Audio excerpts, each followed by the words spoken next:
With the currently running anniversary season until April 1st, 2026, Massive has introduced two new exotics, one of them being a new exotic backpack, Harrier Pride. The Harrier Pride is a very controversial new exotic. It stands against well-established choices like the Memento or even gear set or brand set backpacks that usually hold best-in-slot talents. You want to know if it's worth using over all the other great options? We will show you how it works, how to actually make it work, and that there is a niche for using it in the current meta. So stay tuned and let's jump right into it. Let's start with the exotic talent first. Rebalance. Getting kills and hitting enemies 3 times builds red stacks. Each stack provides 0.5% weapon damage. Getting hit 3 times builds blue stacks. Each stack provides 0.5% damage resistance. Upon reaching 80 stacks in total, receive a separate bonus of 0.5% damage resistance per red stack and 0.5% weapon damage per blue stack, until the next time the stack cap is reached.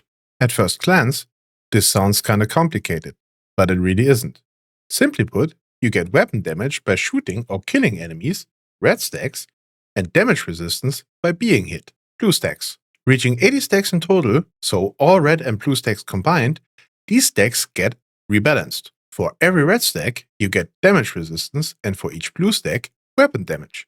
Then, it starts all over again, keeping the rebalance buff from before and building up even more weapon damage and damage resistance. Sounds great, doesn't it? Well, you keep the buffs only as long as you are in combat, so building up an infinite amount of weapon damage and damage resistance is theoretically possible, but in reality, it's not. Now you might say, oh, that's not awesome. And I get that. But from a balancing perspective, this is actually a very neat way the devs have found to not break the game or the meta. What is kind of a miss? There is no visual indicator on your HUD to tell you how many rebalance buff buckets you have already filled. Only the stacks that you are currently building are shown. Even though you can see the weapon damage buff in the stats, the damage resistance you cannot. I really hope this gets addressed in one of the next updates. But enough of the theoretical stuff. You are probably wondering how you can put it to use, so let's dive into some actual builds. After the builds, we will have a final conclusion about the Harrier Pride. So make sure to watch till the end. Build number 1 is the Harrier's Heart. This build will allow you to feel like a semi-tank with very nice damage output. Perfect for a run and gun playstyle. For the specialization, we're taking Gunner. Don't forget to spec into Assault Rifle for the 15% damage bonus. Weapon of choice is the Eagle Bearer. Its exotic talent, Tenacity, is a perfect fit with the Harrier Pride, as it allows you to stack up blue stacks very easily when Tenacity is active. Downside of Tenacity is, of course, if you don't get the kills, you are in trouble. But this is where the synergy with the Harrier Pride comes into play.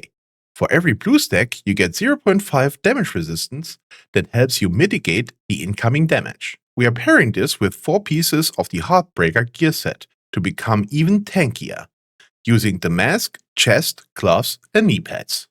4 pieces of Heartbreaker does not only give you a flat 15% weapon damage to ARs, it also increases your weapon handling by 15%, which will help you to get headshots more frequent, which are required for the Eagle Bearer's Tenacity talent to proc, and, of course, for the Heartstopper talent that increases your weapon damage against pulse targets by 1.1% and your bonus armor by 1%. For the remaining slot, the holster, we have 2 options.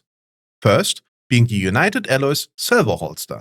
This will give you a 10% rate of fire increase in total, which will help to build up the red stacks for the Harrier Pride even faster. If you feel that you need to be more accurate to get the headshots going, the Urban Lookout Spot On is a great choice. 48% accuracy increase is hard to pass on. Still, the Silver Holster being the number 1 pick. Depending on the content you want to run, there are multiple choices for mods and attributes. Heartbreaker provides enough blue cores, so you should be using mostly red ones. Even if headshots are an essential part of the Eagle Bearer and the Heartbreaker set, speccing into critical hit chance and critical hit damage is the way to go. You could even reroll one of the blue cores if you feel like needing more weapon damage. The skills that fit most to the playstyle are the Crusader Shield And as we are using the gunner specialization and the Heartbreaker gear set, the Banshee pulls.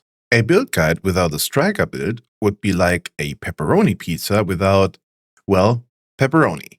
So next up, build number 2, the Striking Harrier. This is a purely DPS-focused build to maximize your damage output. For the specialization, we're taking Gunner. Don't forget to spec into assault rifles for the 15% damage bonus. Weapon of choice is the St. Elmo's engine. Alternatively, you can use the Chameleon. We're using 4 pieces of striker gear: mask, gloves, holster, and knee pads, increasing our weapon handling and rate of fire by 15% each. 4 pieces also give you access to the striker's gamble, which stacks up to 100, increasing your weapon damage by 0.65% per stack. For the chest piece, we are using the United Alloys Equalizer chest, with another rate of fire increase by 5%. For even more damage output, the Perfect Obliterate talent that will increase your weapon damage even more by 1% for 10 seconds for every critical hit up to 24 times. If you want to switch things up and like to use the Striker's chest, switch the holster to the United Alloys Salvo. As we are using the Harrier Pride backpack, we would want to make a little use of the Rebalance Talents blue stacks. So going with at least 2 blue cores is recommended not to feel too squishy.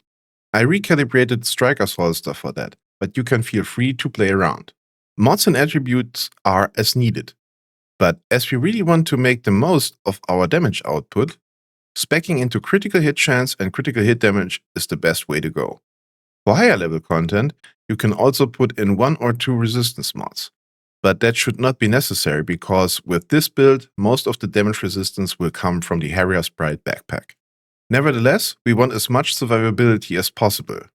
So, a good fit for this build are the Fixer Drone and the Decoy. You can also change the Fixer Drone for the Crusader Shield. Build number 3, the Impetus Pride. This build is focused on using skills and putting out as much damage as possible with them and your equipped weapon. For specialization, we're taking Technician. Remember to spec into assault rifles for the 15% damage bonus. Weapon of choice is, how else could it be, the Capacitor.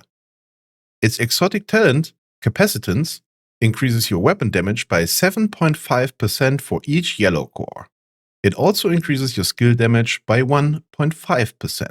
We are also using the newly introduced Wyvernware Impetus chest with its perfect kinetic momentum talent, which boosts your skill damage even more. The secret sauce for this build lies in the other slots. We're going with 3 parts from the Brazos the Arquebus brand set. This will give you 10% skill haste, plus 1 skill tier, and plus 50% magazine size. The increased magazine size perfectly synergizes with the Harrier Pride's Rebalance and the Capacitor's Capacitance talent, helping you not only building up stacks, but also maintaining them for as long as possible. This will boost your weapon and skill damage even more. We will be using this for gloves and knee pads, and for the holster, the Brazos Picaro holster, which adds an additional 10% weapon damage. One of those items you should recalibrate with a yellow core, because they all hold blue cores. As skill haste is very important for skill builds, we will be using a Hana U Corporation mask. It's best to maximize on yellow attributes and mods, preferring skill haste and skill damage. But depending on the used skills, you can also go for maximized uptime by choosing skill duration over skill haste. For skills, I personally prefer the Striker Drone and the Assault Turret, because I find them most consistent in damage output. But the Stinger Hive or Cluster Mines work as well. But like with everything, you do you. Even though the Harrier Pride does not turn out to be the new kid on the block for exotic backpacks in all situations, it does have its place and also a very interesting and engaging talent to offer. Especially in group play, it can really shine with its buff being applied only through stacks, and unlike the Memento, not needing to get the kill yourself and then leaving cover to go pick up, well, the Mementos. A definite downside is absolutely that you lose all your stacks when leaving combat. But if you play it right, it is just as easy to build them up again. And, as I mentioned before, it is kinda understandable from a design perspective. Not having a visual indicator on your HUD for when the buffs are rebalanced is a big miss, and something that needs to be addressed by the devs ASAP, whether it's a bug or not. What do you think? Is the Harrier Pride a piece of gear that finds its way into your loadouts? Let us know in the comments. A like and subscribe are always much appreciated. I hope you enjoyed the video and maybe you will try one or all of the builds yourself. See you in the next one.